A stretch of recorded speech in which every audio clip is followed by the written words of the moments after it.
I used to have gout. The attacks came just about every month, and they were simply awful. Now, I haven't had an attack for more than 2 years. I don't think I'll ever have another one ever again. At their worst, those attacks were disabling. I couldn't move. I couldn't go to work. I was literally unable to get up because even the slightest movement of the affected area was beyond unbearable. I couldn't sleep properly with bedclothes, which in cooler weather meant turning the heating up in the house. Not comfortable for my wife, not good for our energy bills. The causes of gout, and the real causes of gout.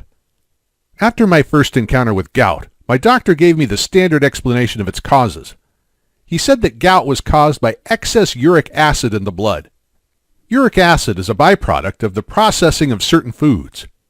The uric acid comes from the liver as a waste product.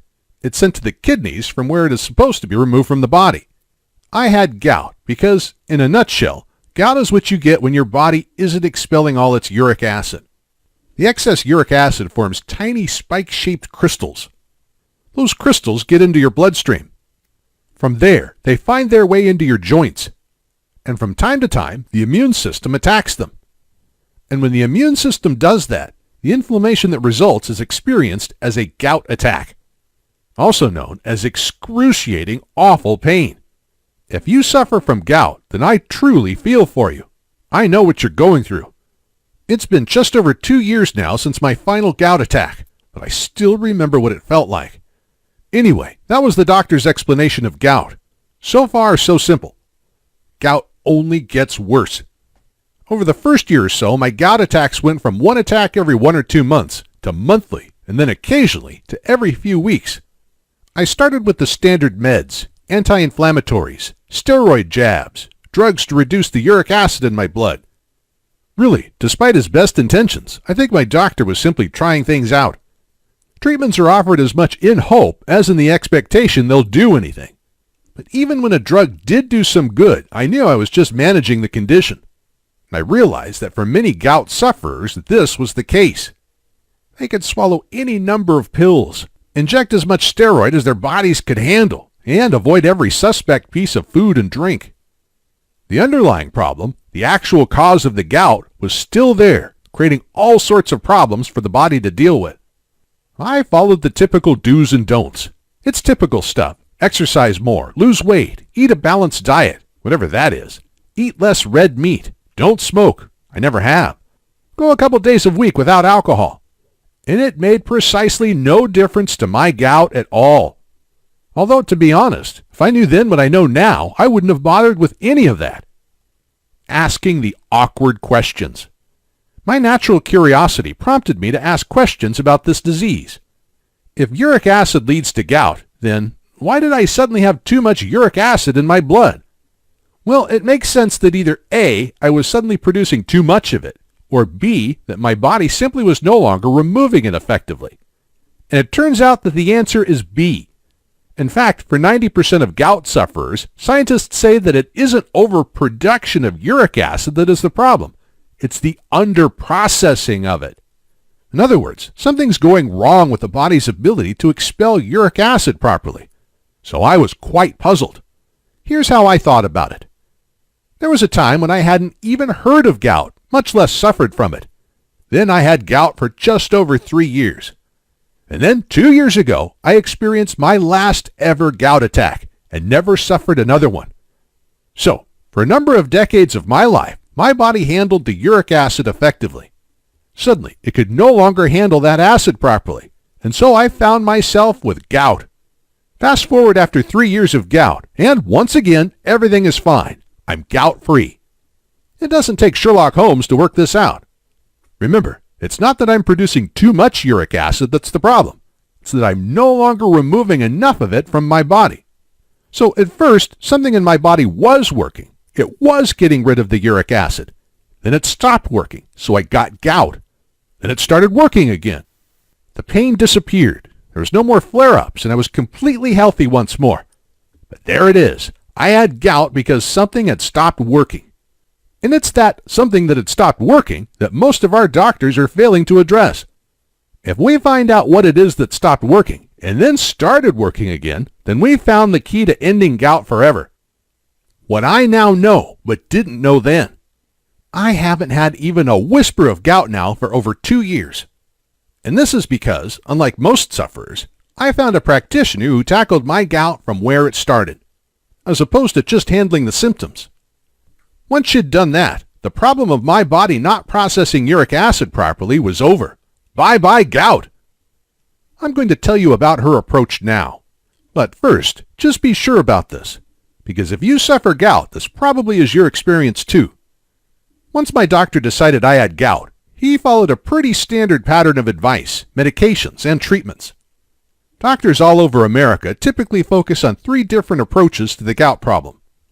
First, since uric acid is the byproduct of the food we eat, they look at dietary restrictions on food, mostly on red meat and alcohol. The thinking is that if less uric acid is being produced in the first place, there's less for the body to deal with. That sounds a lot more sensible than it actually is.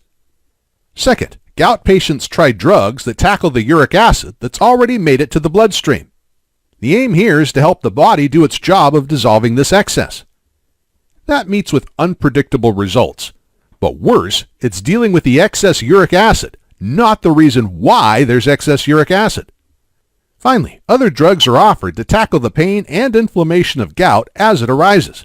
Again, this deals with what is happening, but not why it's happening. Still, on the surface, all this is perfectly understandable, but there's a serious problem here. Because for as long as the emphasis is on tackling gout at the point where the disease is already in some way in motion, we're simply not addressing what set it in motion in the first place. We feel like we're doing something useful, but we're tinkering at the edges of the problem, which is why gout can and often does go on for years and years, yet it doesn't have to. Gout has dangerous risk factors. Things get a tiny bit worse. During that first visit, my doctor told me 2 other things, and I didn't like either of them. First, he pointed out that each gout attack makes another attack more likely.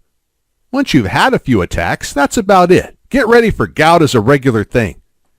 Some people that have had attacks of gout over a longer period can end up developing a more chronic or persistent form of gout. It's called chronic tophaceous gout, and the pain and loss of mobility is life-altering and disabling. Then he told me this. Gout is a risk factor for other conditions, some of them even more serious than the gout itself. In other words, because I had gout, it was more likely that I'd get at least one of those other conditions. And those other conditions included heart disease, particularly heart failure and strokes. He added that gout was also a risk factor for obesity, type 2 diabetes, arthritis, stress, and a number of unpleasant other conditions. And there isn't a limit on which of those afflictions I could find myself suffering from. It might be that, in time, I contracted just one of them, but it could be 2 of them, or 3. The possibility of my gout being a risk factor for me suffering all those at once did shock me quite a bit. I felt like I was just waiting for something else to go badly wrong with my health. One day, things really became too much. Just over 2 years ago, I had a gout attack that was so painful I was crying. I'm not one of life's criers, but I had to let it go on for a week and was in so much pain I honestly started questioning whether I wanted to live. I went back to my doctor. Turned out he was on vacation, so I saw one of his colleagues instead. She was a nice lady, thoughtful. She listened, and she could tell I was badly affected by this latest flare-up. We had a long conversation, and she told me about a practitioner who specializes in dealing with gout. Seems this practitioner had a startling record with permanently ending gout for her clients. Not reducing it, removing it. That practitioner's approach was verified both in theory, in experiment, and in real life. She based it on 3 decades of science coming from leading researchers in the U.S. and Europe.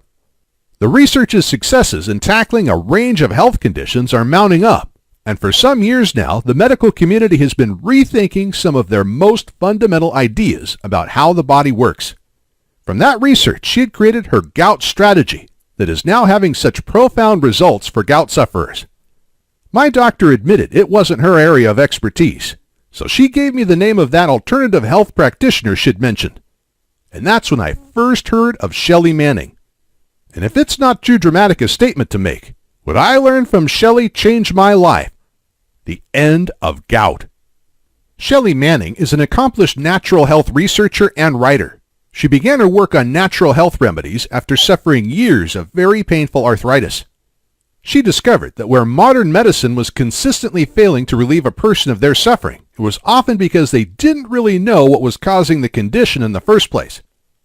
They tackled what they could see, but the rest was a mystery. Shelly's research took in dozens of peer-reviewed studies from universities across the world, plus personal testimonies from hundreds of arthritis sufferers. She eventually became completely free of arthritis, which was not only an immense relief to her, but also it drove her to share her discoveries with others so that they too would never suffer such horrible ongoing pain. Both her arthritis and her gout remedies are hugely successful today, and many people have Shelly to thank for their pain-free lives.